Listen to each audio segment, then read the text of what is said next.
presenting beginner series Vegetable Science by Dr. Pratibha Sharma. Yes, this is the beginner series for ASRB NET Vegetable Science and ICR JRF या ICR AIEEE PG Horticulture aspirants. So I'm a PhD in Horticulture Vegetable Science और इस series में हमारा main motive रहेगा कि हम हर एक class में एक टॉपिक को कंप्लीटली समझ के जाएं, लर्न करके जाएं। हमारी आज की क्लास का टॉपिक रहेगा क्रोमोसोम नंबर। तो आज की क्लास जो करेगा लास्ट तक उसको सभी वेजिटेबल क्रॉप्स के क्रोमोसोम नंबर लर्न हो जाएंगे, उसके नोट्स बन जाएंगे, प्लॉइडी लेवल का समझ में आ जाएगा। और अगर इस टॉपिक से रिलेटेड कोई भी क्वेश्चन आता है तो आप उस क्वेश्चन को बेझिझक सॉल्व कर पाओगे। तो चलिए क्लास को स्टार्ट करते हैं जल्दी से। चाहे आप लाइव देख रहे हैं, चाहे आप रिकॉर्डिंग में देख रहे हैं, सेशन को लाइक करके अपनी प्रेजेंट मार्क कर दीजिए ताकि इस क्लास का फल आपको बहुत अच्छे से मिल जाए, है ना। सो स्टार्ट करते हैं। जो भी नए स्टूडेंट्स हैं वो इस तरह की क्लासेस रोजाना पाने के लिए क्या करेंगे, इस चैनल को सब्सक्राइब जरूर कर लेंगे। अब क्रोमोसोम नंबर के साथ साथ एक और चीज अटैच्ड होती है जिसे हम कहते हैं प्लॉइडी लेवल। क्या कहते हैं? Ploidy level. So what does this ploidy level means? It is the sets of chromosome. कितने सेट हैं क्रोमोसोम के? क्या है? कितने सेट हैं क्रोमोसोम्स के। अब प्लॉइडी लेवल के बेसिस पर यहां पर तीन टर्म्स आती हैं, जैसे कि मोनोप्लॉइड, जिसे हम X से डिनोट करते हैं, देन हैप्लॉइड, जिसे हम N से डिनोट करते हैं, एंड देन हमारा आ जाता है डिप्लॉइड, जिसे हम 2N से डिनोट करते हैं। देन कम्स पॉलीप्लॉइड, जो कि मोर देन 2N होता है। So what is this ploidy level? What is this monoploid, haploid, diploid या polyploid? So monoploid is the basic chromosome number. Monoploid क्या होता है? It is a basic chromosome या gametic chromosome number. अब mostly सभी crops में जो X होता है यानी जो बेसिक क्रोमोसोम नंबर होता है वो N के इक्वल होता है, यानी हैप्लॉइड के इक्वल होता है, but not in all the cases. अब क्या एक्सेप्शंस हैं यहां पर, वो फटाफट से हम नोट डाउन करेंगे। चलिए, अगर हम बात करेंगे कोल क्रॉप्स की, है ना, कोल क्रॉप्स में कौन कौन आता है? कोल क्रॉप्स में कौन कौन आता है? जैसे कि कैबेज है, कॉलीफ्लावर है, स्प्राउटिंग ब्रोकली है,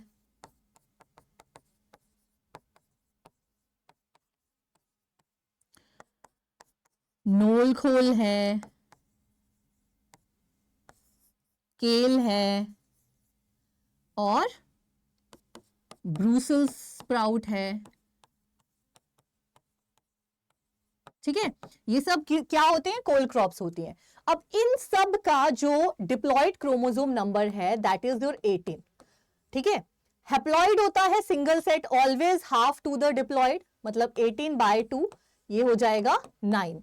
बट इसका जो गैमेटिक क्रोमोसोम नंबर होता है, जो इसका बेसिक क्रोमोसोम नंबर होता है, जो एक बेस तैयार करता है, जो आधार होता है, वो होता है 6। सो ये जो कोल क्रॉप्स है इसमें म्यूटेशन हुई थी कहीं ना कहीं, सो म्यूटेशन होकर ये 6 to 9 देन 18। सो अगर हम कह रहे हैं कि X mostly X is equal to N होता है, बट नॉट, लिखो mostly X is equal to N होता है बट नॉट ऑलवेज, हमेशा नहीं होता है ये चीज। इस रूल को ध्यान में रखना, ठीक है। अब देखो, ये क्लियर हो गया सबको, इसका स्क्रीनशॉट ले लो। तो mostly X is equal to N। अब N की अगर आपसे डेफिनेशन पूछी जाए तो हमने क्या बोला कि जो X होता है उसे हम कहते हैं basic chromosome number, basic chromosome number, या हम इसे कहते हैं गैमेटिक क्रोमोसोम नंबर। क्या कहते हैं इसे? Gametic chromosome number. और इसकी टर्म होती है मोनोप्लॉइड। क्या होती है?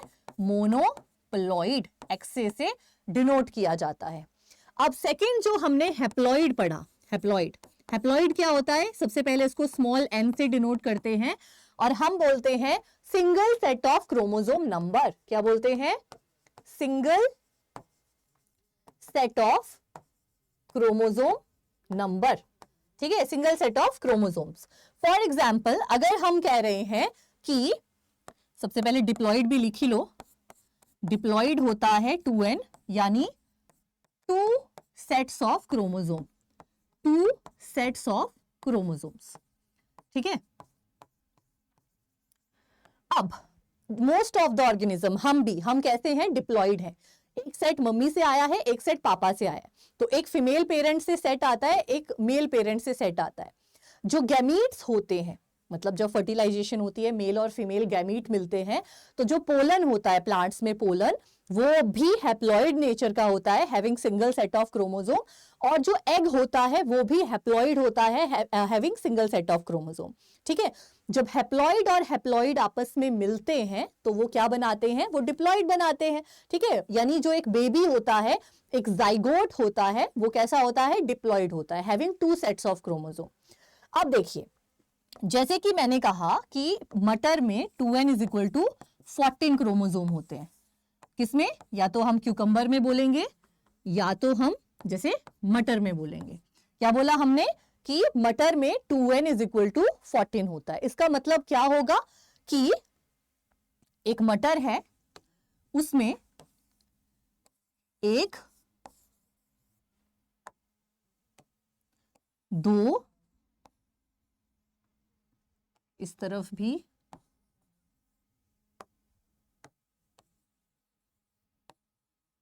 ठीक है, तसल्ली से सुनना, ठीक है, पेशेंस रखनी पड़ेगी। अगर आपको सिर्फ रट्टे लगाने हैं वो अलग बात है, लेकिन अगर समझना है कॉन्सेप्ट को तो बिगिनर्स सीरीज आपके लिए है। ठीक है, हर चीज को समझ के करोगे तो कॉन्फिडेंस भी आएगा कि भाई मुझे कुछ तो आता है। ठीक है, मैंने ऐसे रट्टे नहीं लगाए किताबों को। कितने हो गए भाई?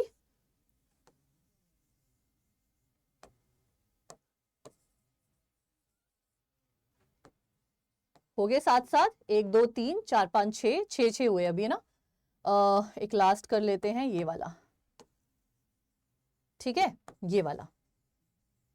सो 2n इज इक्वल टू 14 का मतलब होता है कि यहां पर 7 क्रोमोसोम एक सेट के हैं और 7 जो हैं हर किसी क्रोमोसोम का अपना एक कॉपी होगा। ठीक है, इस तरीके से। तो हमारी बॉडी में हर एक क्रोमोसोम का एक एक एक एक और ये होगा एक एक एक एक। जब टोटल होगा 2n, n प्लस n, तो वो हो जाएगा 14। तो हर तरह के 2 क्रोमोसोम है, व्हाइट 2, ये क्रीम कलर के 2, पिंक कलर के 2, ग्रीन 2। तो ये मतलब होता है इसका। ठीक है, चलिए, अब ये तो हो गया आपका प्लॉइडी लेवल। अब कभी कभी क्या होता है, in some cases there is polyploidy. Normally जो हम क्रोमोसोम पढ़ते हैं वो 2n is equal to 2n is equal to पढ़ते हैं, लेकिन कई बार क्या होता है, पॉलीप्लॉइडी का केस आ जाता है। That is presence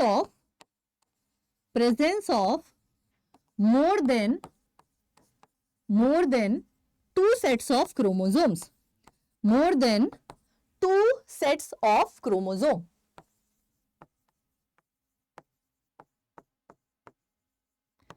for example अगर हम बात करें पोटैटो की, तो पोटैटो इज अ टेट्राप्लॉइड।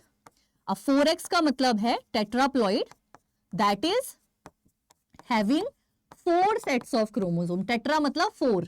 कितने सेट ऑफ क्रोमोसोम है? 4 सेट ऑफ क्रोमोसोम है। 2 से ज्यादा हुए तो ये पॉलीप्लॉइडी का केस है।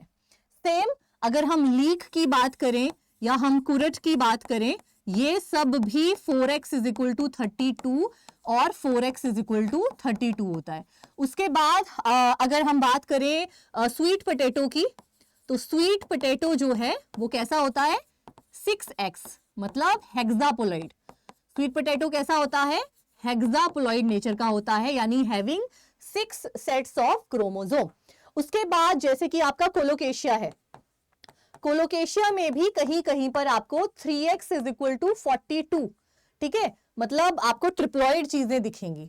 उसके बाद अगर हम वाटरमेलन की बात करें, पूसा बेदाना, उसमें भी ट्रिप्लॉइड ही होती है, 3 सेट ऑफ क्रोमोसोम्स होते हैं। तो यहां पर आप देख सकते हो कि कभी कभी क्या होता है, more than 2 sets of chromosome होते हैं, टेट्राप्लॉइड, ट्रिप्लॉइड, हेक्साप्लॉइड, तो उसे क्या कहा जाता है, पॉलीप्लॉइडी कहा जाता है।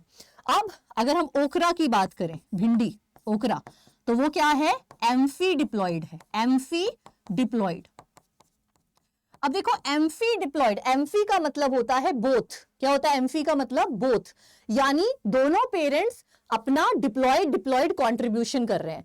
अब यहां पर होगा 4n ही, लेकिन क्या हुआ, क्या डिफरेंस हुआ। अब मैं आपको एग्जांपल देती हूं, जैसे कि यहां तक लिख लिया आपने, लिखते रहो साथ में, समझते रहो, स्क्रीनशॉट लेते रहो, इजी रहेगा आपको। ये कुछ पॉलीप्लॉइडी के एग्जाम्पल हैं, यानी मोर देन 2 सेट्स के एग्जाम्पल हैं, और एम्फीडिप्लॉइड को भी हम 4n ही लिखेंगे, पर ये टेट्राप्लॉइड से अलग इसीलिए है क्योंकि टेट्राप्लॉइड में 6x और 2x मिलकर 4x बन सकते हैं, लेकिन यहां पर दोनों पेरेंट्स का कंट्रीब्यूशन 2 + 2 रहता है ना। तो ये एम्फी दोनों का डिप्लॉइड ही इक्वल आ रहा है, 2n 2n और 4n बना रहा है। तो okra is equal to amphidiploid और 130 इसका क्रोमोसोम नंबर होता है, ठीक है। अब ये तो हो गया थोड़ा से स्पेशल केसेस, यानी पॉलीप्लॉइडी के केसेस। अब हमें नॉर्मल केसेस भी थोड़े स्टडी करने हैं।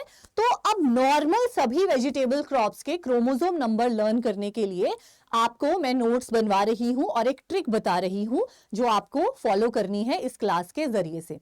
सो are you ready for this? बताइए, तैयार है?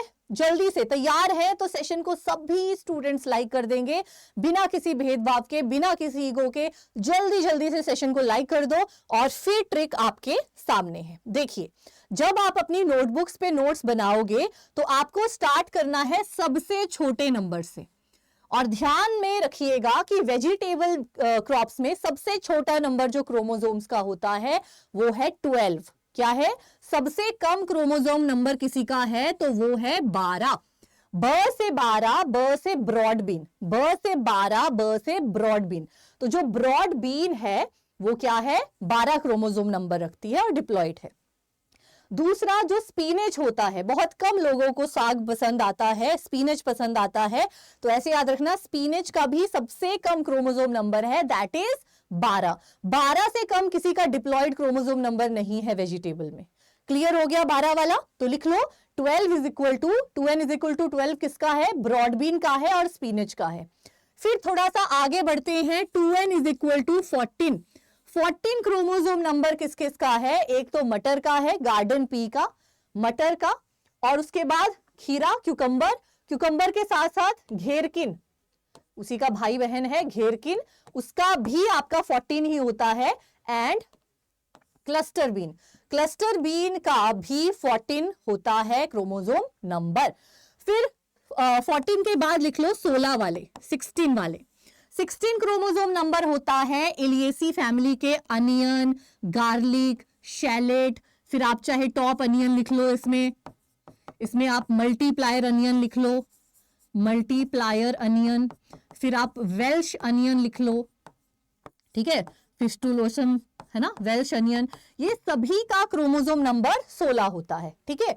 अब इनके अलावा जैसे चाइव हो गया, चाइव का अगर मैं कहूं तो 16 के साथ साथ जो है वो बाकी भी होते हैं वेरिएंट्स, जैसे 16 हो गया, 32 हो गया, इसके होते हैं वेरिएंट्स, लेकिन 16 से स्टार्ट हो जाते हैं। और इसके साथ साथ जो मेथी होती है, फेन्यूग्रीक, ठीक है, याद रखना फेन्यूग्रीक, प्याज के साथ साथ फेन्यूग्रीक मेथी जो होती है उसका भी क्रोमोसोम नंबर कितना होता है? 16 होता है, ठीक है। क्लियर है यहां तक? सो ऐसे ही जब आप नोट्स बनाओगे क्रोमोसोम नंबर के तो हायरार्की में बनाने हैं। मैं अभी सारे लेकर आई हूं, शुरू से लेकर एंड तक। इस क्लास को लास्ट तक देखना तो आपके सारे नोट्स बन जाएंगे, एक बार रिवीजन भी हो जाएगा। और अगर आपकी आंखों में दर्द है या सोने का मन कर रहा है तो उसको ईयरफोन्स लगा के सो जाओ और सुनते रहो कि 14 किसका है, 16 किसका है। अब आगे बढ़ते हैं। आई होप आपने लिख लिया होगा यहाँ तक, साथ साथ में नोट्स बना रहे होंगे।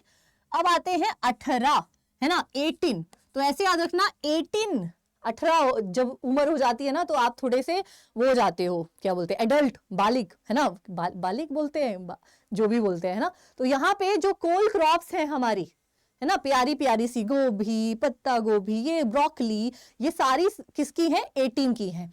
अब इनके साथ साथ भाई पत्ता गोभी जैसे दिखने वाला थोड़ा थोड़ा सा जो लेटस होता है, थोड़े से खुले खुले पत्ते होते हैं, करली से होते हैं, लेकिन लेटस भी 18 होता है। सभी रूट क्रॉप्स का टर्निप के अलावा 18 होता है, चाहे वो रेडिश है उसका भी 18 है, कैरेट का भी, है ना। देखो मूली, गाजर, ऐसा नहीं लग रहा कम सिन कलियों की बात चल रही है, मूली, गाजर, गोभी, तो ऐसा लग रहा है लड़कियों की गैंग है एक, है ना। तो मूली, गाजर, गोभी, पत्ता गोभी, फूल गोभी, ये सब 18 क्रोमोसोम के हैं। उसके बाद चुकंदर, बीटरूट और पालक, स्पिनच का 12 था। पालक देखो, पालक का नाम भी बेटा वल्गैरिस वार वंगेलेंसिस होता है और बीटरूट का नाम भी बेटा वल्गैरिस होता है। तो दोनों भाई जो हैं अपने, उनका क्रोमोसोम नंबर सेम होगा, 18 होगा, ठीक है। फिर ये इसी के साथ जो चिकोरी, एंडाइव जैसी चीजें आती हैं वो सब 18 में है, ठीक है, 18 क्रोमोसोम नंबर में लिख लो। उसके बाद आते हैं 20 पे, है ना। तो 20 में आता है एस्पैरेगस, बहुत important question, previous year question भी है।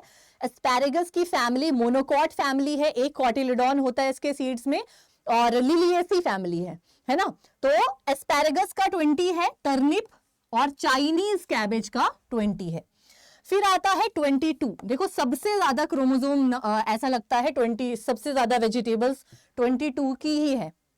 जैसे कि सबसे पहले अब आपने देखना है यहाँ पे क्या क्या कॉमन है, सेलरी, पार्सले, इवन पार्सनिप, ठीक है, ये सब किस में आते हैं? 22 में। कोरिएंडर, ये सब एक उसमें आ गए, है ना।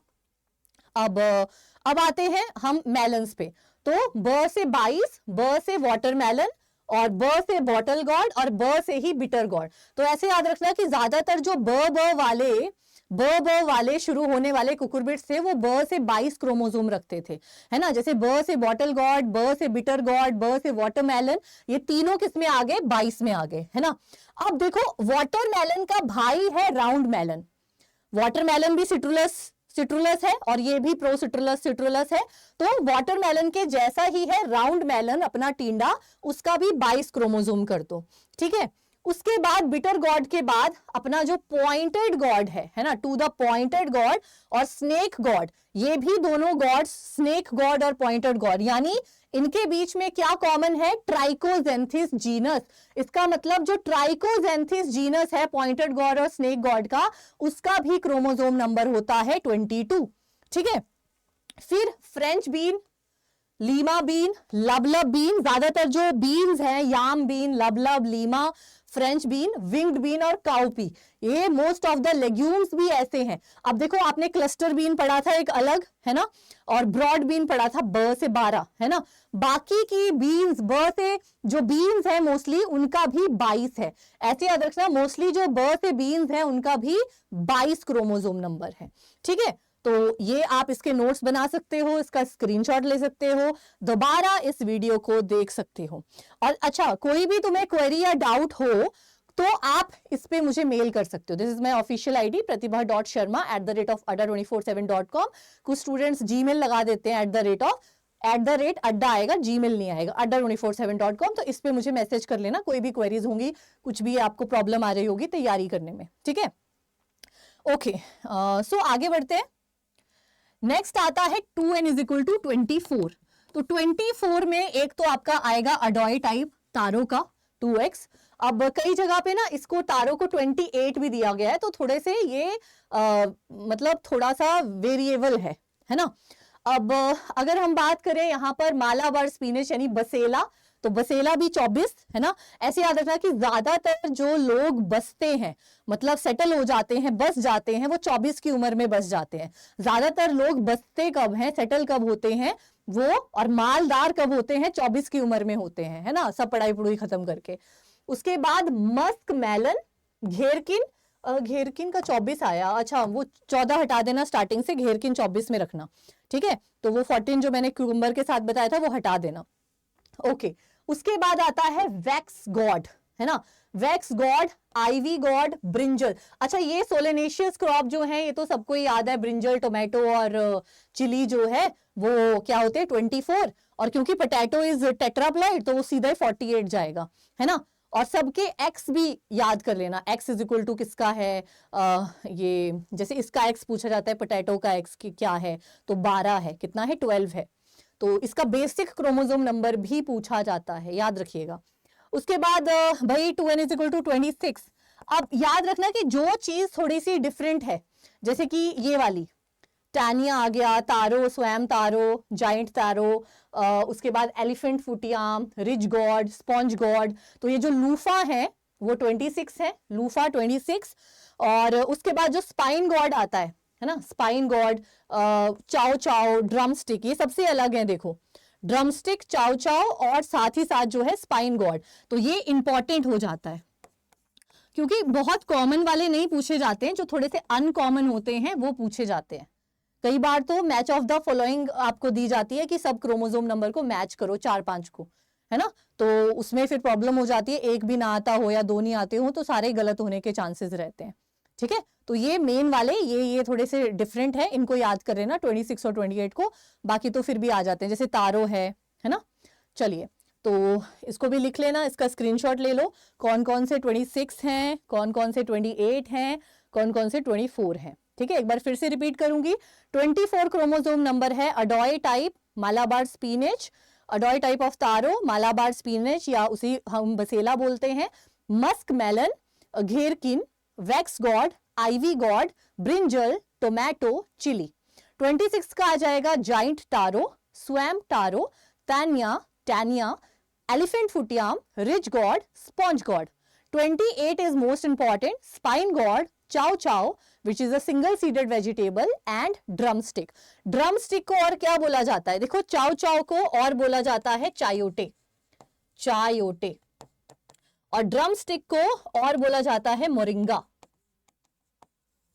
है ना, और इसको क्या बोला जाता है, ककरोल बोला जाता है, ककरोल, ककरोल, करटोली, ऐसा कुछ बोला जाता है। ठीक है, ये भी देख लेना, ये भी इंपॉर्टेंट है। तो एक और लेक्चर लेकर आऊंगी जिसमें मैं सारे कॉमन नेम्स वगैरह डिस्कस करूंगी, किसके क्या कॉमन नेम या स्पेशल नेम है, तो वो भी 1 स्टेप पर टाइम होगा, तो सारे टॉपिक्स धीरे धीरे धीरे कवर होंगे, क्योंकि अभी आपके एग्जाम में टाइम है, तो हम ज्यादा लोड नहीं, 1 स्टेप पर टाइम, है ना, 1 स्टेप पर टाइम, है ना, एक टाइम में एक ही स्टेप लेंगे, एक ही टॉपिक करेंगे और उसको बहुत अच्छे से करेंगे, सब लर्न करेंगे। तो आज आपको क्या करना है, ये सारे नोट्स बनाने हैं और याद भी करना है। ठीक है, रिवाइज करते रहना बीच बीच में, आपको नोट्स मैं बनवा रही हूँ मेन टॉपिक्स के।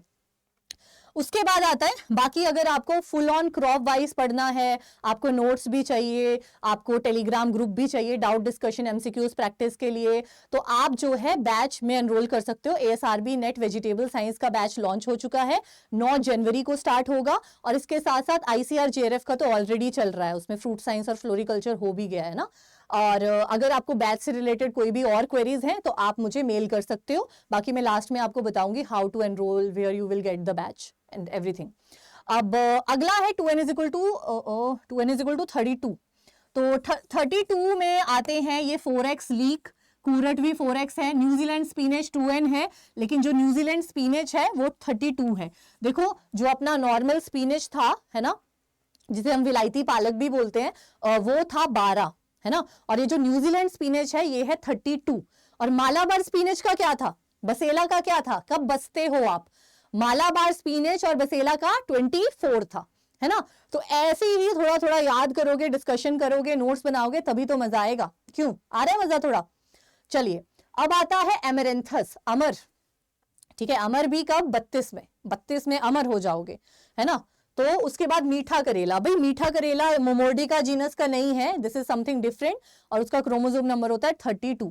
बाकी जो असली वाला बिटर गॉड है मोमोर्डिका चेरेंशिया, उसका क्या है, ब से बिटर गॉड, ब से वाटरमेलन, ब से बॉटल गॉड, कितना था, 22 था। उसके अलावा ट्राइकोजेंथिस वाले पॉइंटेड गॉड और स्नेक गॉड कितने थे, 22 थे, 22 था। अब हम आगे बढ़ते हैं 34, तो ग्लोब आर्टिचोक, है ना, उसका कितना है, 34। उसके बाद 36 कसावा ही है एक, 36। अगर किसी की कमर 36 है मतलब उसको सारे कपड़े बड़े कसे हुए आएंगे। क्या बताया था मैम ने, याद रखना एग्जाम में, कि किसी की कमर 36 है तो उसको कपड़े बहुत कसे हुए आएंगे, कसावा, 36 कमर वाला कसावा, ऐसे याद रख सकते हो। ठीक है, अब आगे बढ़ते हैं। 36 के बाद आएगा अपना 38। ये मास्टर्स में मेरा मास्टर्स में मेरा क्रोमोसोम, मास्टर्स में मेरा रोल नंबर था। तो 38 आता है रूटा बग्गा। रूटा बग्गा क्या है? एक मैन मेड वेजिटेबल है। क्या है रूटा बग्गा? एक मैन मेड वेजिटेबल है, और ये भी एम्फी डिप्लॉयड होती है, ये भी एम्फी डिप्लॉयड नेचर की है ओकरा के जैसे, और इसका क्रोमोसोम नंबर है 38, है ना। ओके, देन आता है 40 में आता है याम, ग्रेटर याम, लेसर याम, व्हाइट याम, सब आपका 40 है। पंपकिन, और पंपकिन के जैसे स्क्वैशेस एंड बफेलो गॉड, ठीक है, ये सब आते हैं 40 में। फिर नेक्स्ट आता है 44, सारे नोट्स बनाते रहना साथ साथ में। जो रूबा रब है ना, रूबा रब, उसका है 44, ये भी यूनिक है, इंपॉर्टेंट हो जाएगा पॉलीगोनेसी फैमिली का। फिर 48 तो 4x सबको पता है, पोटैटो, है ना। सो ये जो 28, 26, 38, ये जो थोड़े से यूनिक नंबर हैं, इनको जरूर याद करना, इनको थोड़े से एक्स्ट्रा जो है रिवीजन की जरूरत होती है। फिर दिस इज लास्ट 90, कई जगह पे 60 भी लिखा होता है, बट 90 इज द 6x, ठीक है, 6x यानी स्वीट पोटैटो। क्या है? Sweet potato. फिर आता है 2n इज इक्वल टू 102, और 6x है, ये भी आपका हेक्साप्लॉइड है। ये दोनों जेरूसलेम आर्टिचोक एंड आपका स्वीट पोटैटो, ये दोनों ही क्या है? Having 6 set of chromosome, 6 sets of chromosome, hexaploids है। और लास्ट में आता है 130, the highest chromosome number in amongst the vegetable, which is a amphidiploid, जो कि क्या है? एम्फी डिप्लॉइड है, ठीक है। सो आई होप कि ये सारे क्रोमोसोम नंबर जो है आप इसी तरीके से अपनी नोटबुक्स में लिखोगे, इसको अच्छे से प्रिपेयर करोगे, अच्छे से लर्न करोगे, और जब भी मैं आपके क्वेश्चन प्रैक्टिस कराऊंगी तो आप धड़ाधड़ जवाब दोगे बिना सोचे। लेकिन ये वाला टॉपिक मांगता है रिवीजन। रिवीजन तब हो पाएगी जब आपने इसी तरीके से अपनी नोटबुक पे लिखा होगा, नोट्स बनाए होंगे, ठीक है। अब ऐसे ही आपको हर एक क्रॉप के, हर एक यूनिट के, हर एक टॉपिक के नोट्स चाहिए, अच्छे से उसको एक्सप्लेन भी करूंगी। लाइव क्लासेस मिलेंगी, लाइव क्लासेस मिस होती हैं, आप कॉलेज जाते हो तो आप रिकॉर्डिंग कितनी भी बार देख सकते हो। 1 साल की वैलिडिटी है, एक्चुअली 1 साल छोड़ो, क्योंकि पिछली बार क्या हुआ था, मैंने 2 साल पहले जब बैच शुरू किया था, तो जब एग्जाम नहीं हुआ था ASRB का, तो हमने उनको 2 साल की वैलिडिटी दी थी। तो ऐसा समझ लो, आपकी वैलिडिटी अगर आप आज बैच लेते हैं तो जब तक एग्जाम नहीं हो जाता वो बैच आपको तब तक दिखता रहेगा। यानी वैलिडिटी कब तक है? Up to the exam. जब तक एग्जाम नहीं हो जाता ASRB का, तब तक आपकी वैलिडिटी इस बैच की रहने वाली है। समझ गए? अब देखो, हमारे पास 2 तरह की जनता है वेजिटेबल साइंस के लिए। अगर आप ICR GRF की तैयारी या ASRB नेट वेजिटेबल साइंस की तैयारी कर रहे हो तो 9 जनवरी से बैच जो है वो शुरू हो रहा है, सारी यूनिट्स कवर होंगी। और अगर आप ICR PG 2026 हॉर्टिकल्चर की तैयारी कर रहे हैं, जिसका एग्जाम जुलाई और जून एंड में होता है, तो उसके लिए भी ये पूरा बैच आपको मिलेगा, वेजिटेबल साइंस उसमें मैं पढ़ाऊंगी, ठीक है। सारी की सारी 11 यूनिट्स ASRB नेट वालों की कवर होने वाली है। अगर आप टाइमली तैयारी, अगर आप सोच रहे हो कि जब नोटिफिकेशन आएगा तब तैयारी करूंगी या करूंगा, तो आप बहुत गलत डायरेक्शन में हो। ऐसे नहीं होता है, एक दिन में तैयारी नहीं होती है रिसर्च लेवल के एग्जाम्स की, ठीक है। यहां पर आपको अगर बैच में एनरोल करना है, ठीक है, आप डिस्क्रिप्शन में, इस वीडियो की डिस्क्रिप्शन बॉक्स में आपको डायरेक्ट लिंक मिल जाएगा बैच का, ठीक है, और आप उस पर क्लिक करके डायरेक्ट वहां पे पहुंच जाओगे, फोन या लैपटॉप जिस पे भी देख रहे होंगे। उसके बाद आपको क्या करना है, जैसे ही आप उस बैच पे पहुंचोगे, adda247.com, all courses, government job exams, agriculture और ASRB नेट, और आप पहुंच गए डायरेक्ट मेरे इस बैच में। तो आपको क्या करना है, यहाँ पे ये फोकस 78 ये हटाना है, मोर ऑफर्स पे जाना है, मैनुअली अप्लाई करना है Y781A, जिससे आपको मैक्सिमम डिस्काउंट मिलेगा वहां का, ठीक है। तो 12 मंथ्स की वैलिडिटी छोड़ दो, एग्जाम तक की वैलिडिटी के साथ जो है आपको मैक्सिमम डिस्काउंट पे ये बैच मिल रहा है, ठीक है। और भी कोई क्वेरीज आती हैं, कोई डाउट्स हैं, आप कमेंट सेक्शन में लिख सकते हो। आपको तैयारी करने में क्या क्या प्रॉब्लम्स आती हैं, क्या चीजें याद नहीं होती हैं, वो भी कमेंट सेक्शन में लिख सकते हो, और मुझे बता सकते हो कि मैं आपकी किस तरीके से हेल्प कर सकती हूँ। तो प्लीज कमेंट्स जरूर करिएगा, मेरे लिए बहुत मैटर करते हैं आपके कमेंट्स। और मुझे ऐसा लगता है ना, प्लीज मेरी सोच बदल दो, क्योंकि मुझे ऐसा लगता है कि जो स्टूडेंट्स MSc और PhD कर रहे होते हैं ना, वो बहुत ही एरोगेंट और ईगोइस्टिक बन जाते हैं, ठीक है। तो उनको लगता है हाँ देख ली मैंने, अब अपना काम बनता, भाड़ में जाए जनता, कौन कमेंट करे, है ना, मैं क्यों कमेंट करूं, क्यों किसी को बताऊं कि मैंने यहाँ से पढ़ा है। तो अगर आपके मन में भी ऐसा ईगो या एरोगेंसी है तो उसको छोड़ दो, कहाँ लेकर जाओगे यार, है ना। तो मैं कमेंट्स का वेट करूंगी, प्लीज प्लीज प्लीज कमेंट करना कि क्लास कैसी लगी, ताकि मैं खुशी खुशी मन से एक पॉजिटिव माइंडसेट से आपके लिए और भी ऐसे टॉपिक्स लाऊं और इस सीरीज को कंटिन्यू रख सकूं, है ना। वो तभी हो पाएगा जब आप मुझे सपोर्ट करेंगे, आप कमेंट्स करोगे, लाइक करोगे और अच्छे अच्छे फीडबैक्स दोगे, ताकि मैं उतनी ही मोटिवेशन से आपके लिए और भी ऐसी ट्रिक्स चीजें लेकर आऊं जो आपकी हेल्प करे फ्यूचर में, ठीक है। बाकी आपको मेंटोरशिप प्रोवाइड करने की पूरी कोशिश रहेगी, हर तरीके से आपकी हेल्प करने की कोशिश मैं करूंगी। तब तक के लिए आप चैनल को सब्सक्राइब करना और ये वीडियोस देखना, आगे की वीडियोस का इंतजार करना। Bye bye, take care, stay safe and all the very best for your all the exams in your life. Bye bye.